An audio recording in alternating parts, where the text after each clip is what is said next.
গণতন্ত্রে ফিরতে গ্রহণযোগ্য নির্বাচনের ব্যবস্থা করা উচিত, বিএনপির বর্ধিত সভায় বললেন খালেদা জিয়া। রাজনৈতিক ধূম্রজাল সৃষ্টি না করার আহ্বান তারেক রহমানের। গণতান্ত্রিক বাংলাদেশ বিনির্মাণের জন্য আমাদের সকলকে একযোগে কাজ করতে হবে। জাতীয় নির্বাচনের আগে স্থানীয় নির্বাচন অনুষ্ঠানের নামে কেন দেশের পরিস্থিতি আরো ঘোলাটে করতে চাইছে, এটি জনগণের কাছে বোধগম্য নয়। নতুন দলের আত্মপ্রকাশের প্রস্তুতি, দুর্নীতিমুক্ত দেশ গড়াই হবে অগ্রাধিকার, জানালেন হাসনাত।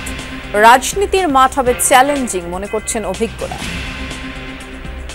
বহুদলীয় গণতন্ত্রের স্বার্থে যে কোনো দলে হতে পারে, যে কোনো দল সৃষ্টি হতে পারে, আমি তাদেরকে সাধুবাদ জানাই। একটা রাষ্ট্র নতুন করে বলা চলে তারা যাত্রা শুরু করেছে।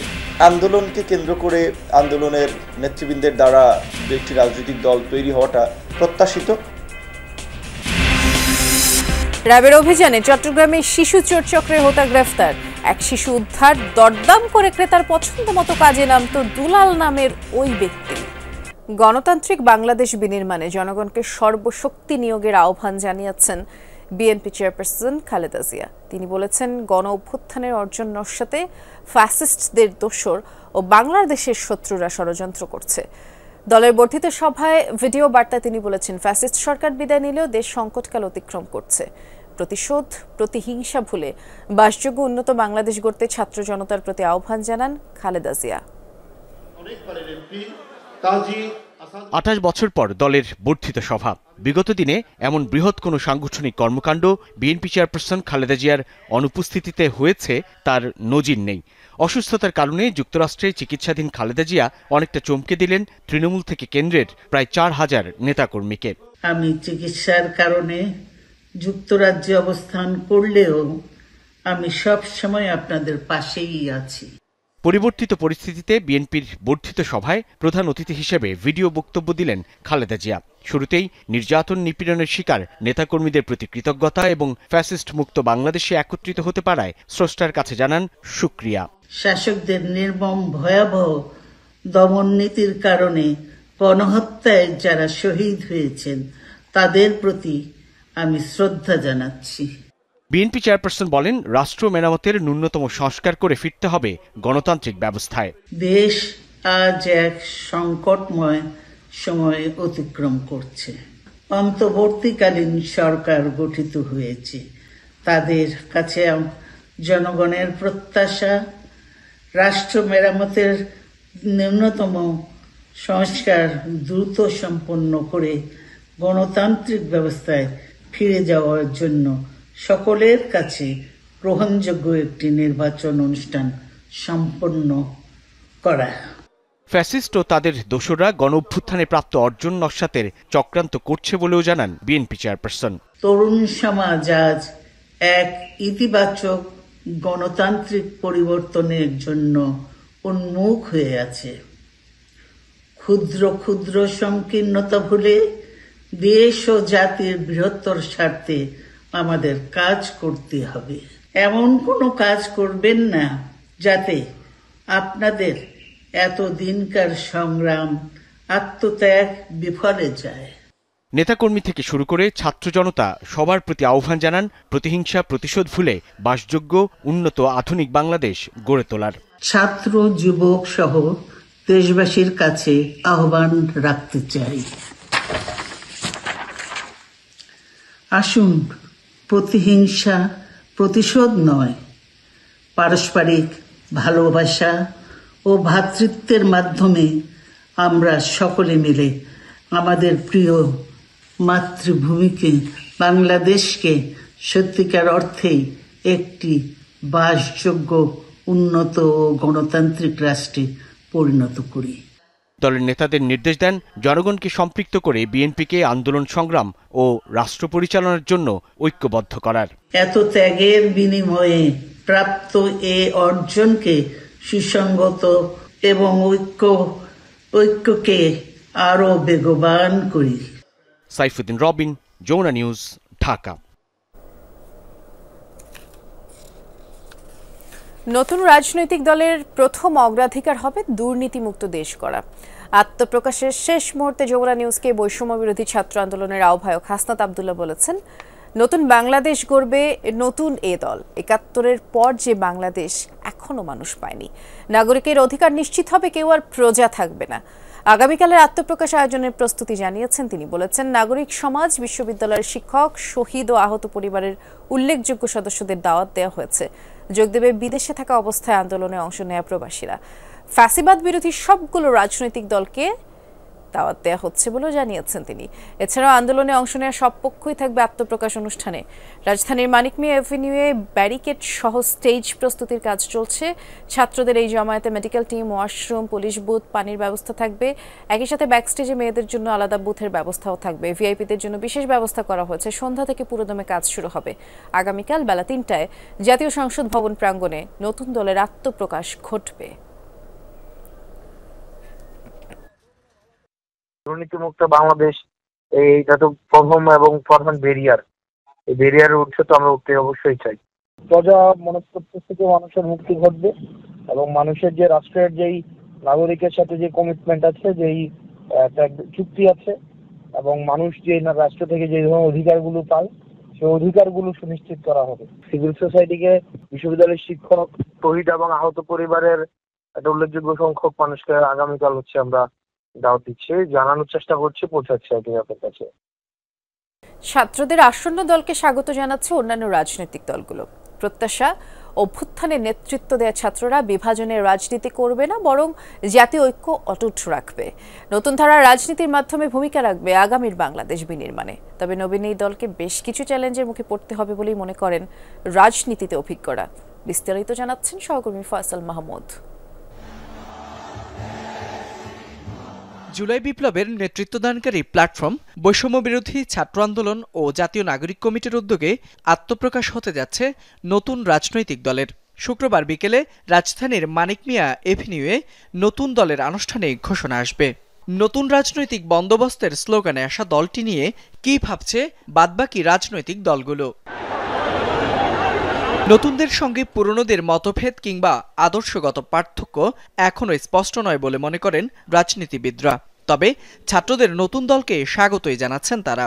বাংলাদেশ জামাত ইসলামী যে গণতান্ত্রিক অধিকারের কথা বলে, যে অধিকার প্রতিষ্ঠার কথা বলে, সাংবিধানিকতার কথা আমরা যেটা বলি, সেই জায়গায় আমার মনে হয় যে কেউ তার সাংবিধানিক প্রক্রিয়ার মধ্যে থেকে যদি এই উদ্যোগ নেয়, আমরা সেই উদ্যোগকে স্বাগত জানাচ্ছি। শহীদ প্রেসিডেন্ট জিয়াউর রহমান গণতন্ত্র দেওয়ার পর বহুদলীয় গণতন্ত্র দিয়েছেন। তাহলে বহুদলীয় গণতন্ত্রের স্বার্থে যে কোনো দলে হতে পারে, যে কোনো দল সৃষ্টি হতে পারে, ছাত্র সংগঠন হতে পারে, তাতে আমাদের কোনো আপত্তি থাকার কথা নয়। সেই জন্য আমি তাদেরকে সাধুবাদ জানাই। একটা রাষ্ট্র নতুন করে বলা চলে তারা যাত্রা শুরু করেছে। সেখানে এই আন্দোলনকে কেন্দ্র করে আন্দোলনের নেতৃবৃন্দের দ্বারা দু একটি রাজনৈতিক দল তৈরি হওয়াটা প্রত্যাশিত। অভ্যুত্থানকালীন সময়ে সব রাজনৈতিক দল সরকার পতনের এক লক্ষ্য নিয়ে ঐক্যবদ্ধভাবে রাজপথে ছিল। তবে নতুন প্রেক্ষাপটে রাজনৈতিক মাঠে নতুন দলটিকে নানা চ্যালেঞ্জের মুখোমুখি হতে হবে বলে মনে করেন অভিজ্ঞরা। আন্দোলনের রেজাল্টটাও ইতিমধ্যে প্রশ্নবিদ্ধ হচ্ছে বা হয়ে যাচ্ছে আমাদের অনৈক্যের কারণে। এটা যদি আমরা এখনো বুঝতে ভুল করি, তাহলে এরকম আরও 2024 5ই আগস্ট আসবে, কোনো কাজ আপনি করতে পারবেন না, দেশ আবার পিছিয়ে যাবে। সরকারের থেকে একটা দল করতে গেলে সুবিধাভোগী লোকজন ভিড়ে, এবং সেক্ষেত্রে বাংলাদেশে আমরা জাসদের ঐতিহাসিক রাজনীতির আমরা ঘটনাবহুল অধ্যায়গুলো জানি।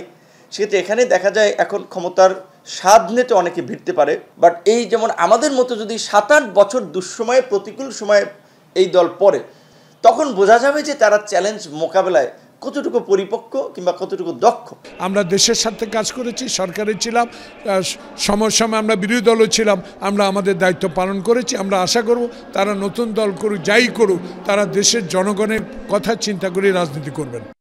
জাতীয় ঐক্য অটুট রেখে নির্বাচন ও ভোটের রাজনীতিকে মাথায় রেখেই নতুন দল এগিয়ে যাবে বলে আশা রাজনৈতিক দলগুলোর।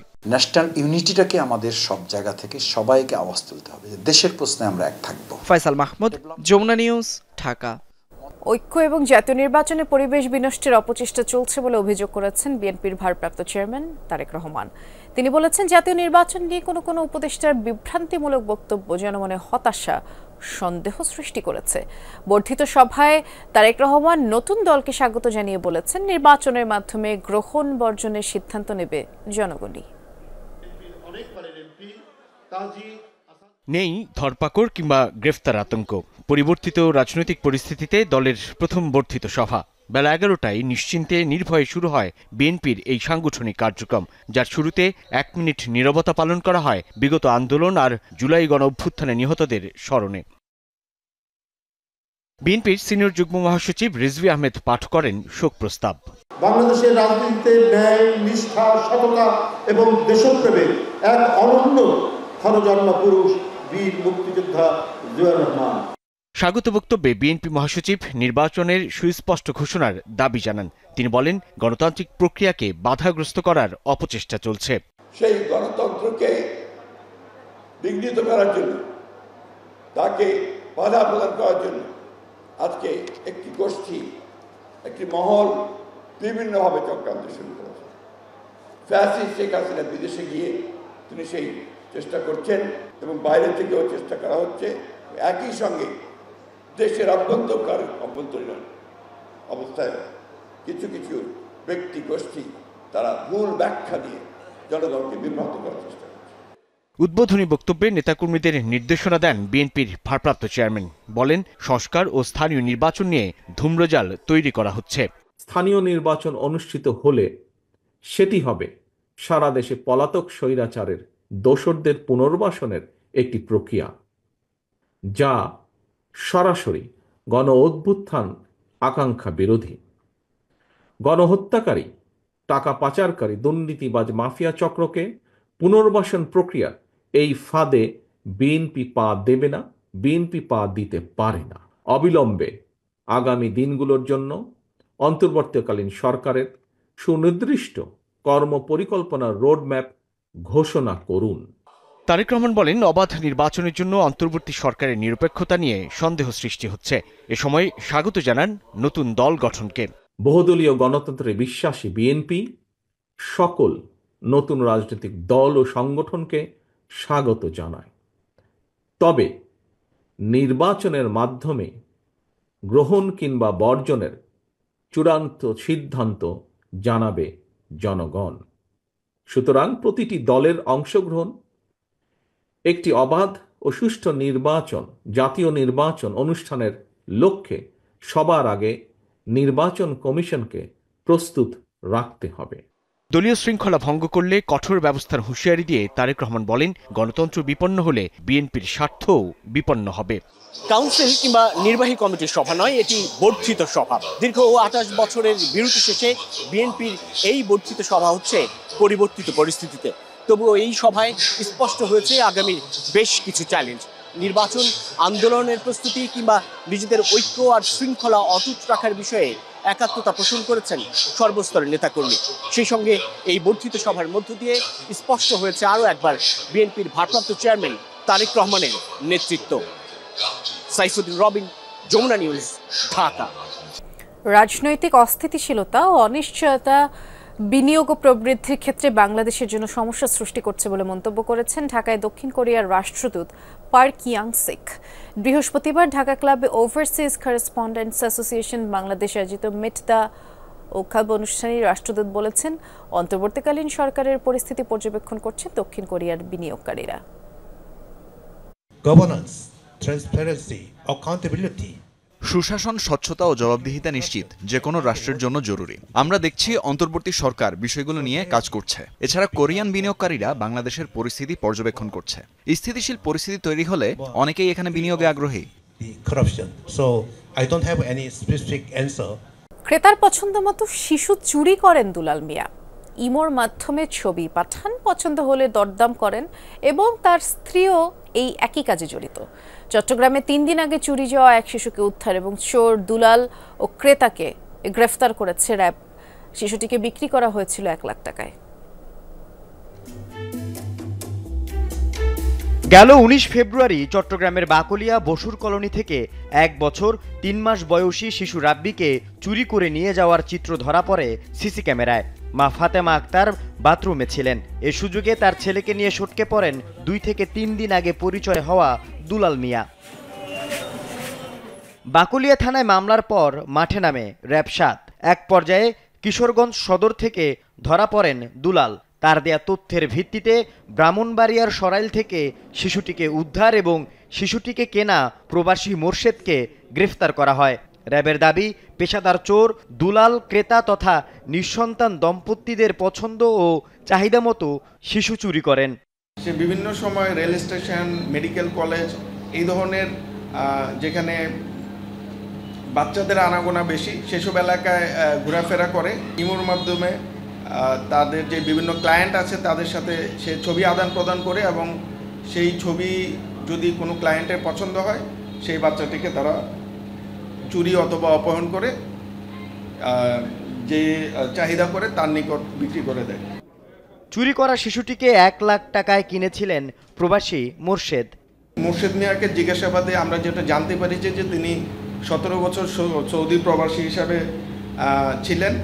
তার ৫টি কন্যা সন্তান রয়েছে। যেহেতু তার কোনো পুত্র সন্তান নেই, সে কারণেই মূলত তিনি দুলালের সাথে কন্ট্যাক্ট করেন যে তার একটি পুত্র সন্তান দরকার এবং সেই ধারাবাহিকতায় পুত্র সন্তানের আকাঙ্ক্ষা এই অপহরণ চক্রের সাথে যোগসাজশের প্ররোচনা দিয়ে শিশু বাচ্চাটিকে তার কাছে নিয়ে যায়। চুরির ৩ দিন পর আদরের সন্তানকে ফিরে পেয়ে আবেগ আপ্লুত মা বাবা। অনেক চেষ্টা করছে, অনেক কিছু করছে, বুঝছেন? রেফারের জন্য আমার বাচ্চা আমি বিরত পাইছি।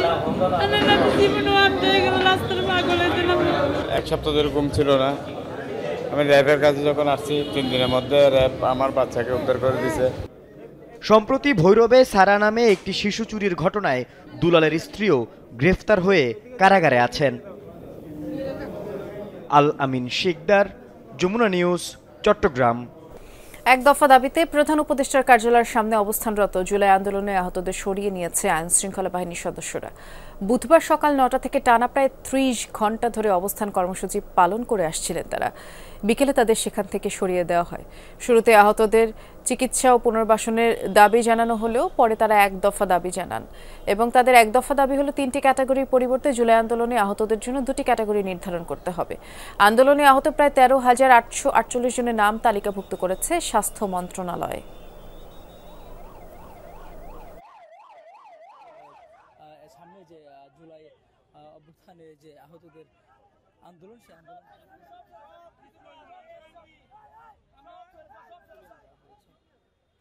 বৃষ্টির কারণে এখনো শুরু হয়নি পাকিস্তান বাংলাদেশ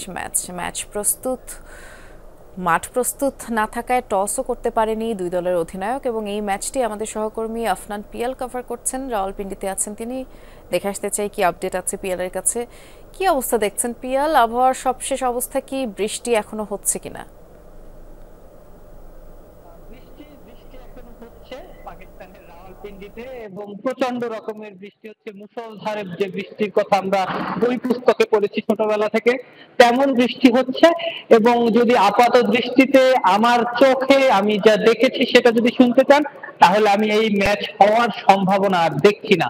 গত ১ ঘন্টা ধরে রাওয়ালপিন্ডিতে তুমুল বৃষ্টি, একটা বারের জন্য থামেনি। ক্রিকেটাররা মাঠে এসেছেন, দুই দলের ক্রিকেটাররা তার ড্রেসিং রুমে হাসি ঠাট্টায় মেতেছেন। আমরা টিভি স্ক্রিনের পর্দায় বেশ কয়েকবার দেখেছি তাদের ড্রেসিং রুমের দিকে যখন ক্যামেরা তাক করা হয়েছে। বেশ কিছু দর্শকও মাঠে আছেন এখনো ছাতা মাথায় দিয়ে। তবে তাদের সুখকর কোনো অভিজ্ঞতা নিয়ে আজকে মাঠ থেকে ফেরার কোনো সম্ভাবনা নেই বললেই চলে। তাদেরকে একটা কষ্ট বুকে নিয়ে, ম্যাচ দেখতে না পারার কষ্ট বুকে নিয়ে বাসায় ফিরতে হবে, সেটাই বাস্তবতা। আগের ম্যাচেও অস্ট্রেলিয়া এবং সাউথ আফ্রিকার বিপক্ষে সেই ম্যাচেও কিন্তু একটা বলও মাঠে গড়ায়নি। বৃষ্টির কারণে বাংলাদেশ দল, পাকিস্তান তারাও কোনো ধরনের অনুশীলন আগের দিন করতে পারেনি। অর্থাৎ এই ম্যাচে পাকিস্তান জিতবে না, বাংলাদেশ দলও জিতবে না, জিতবে বৃষ্টি।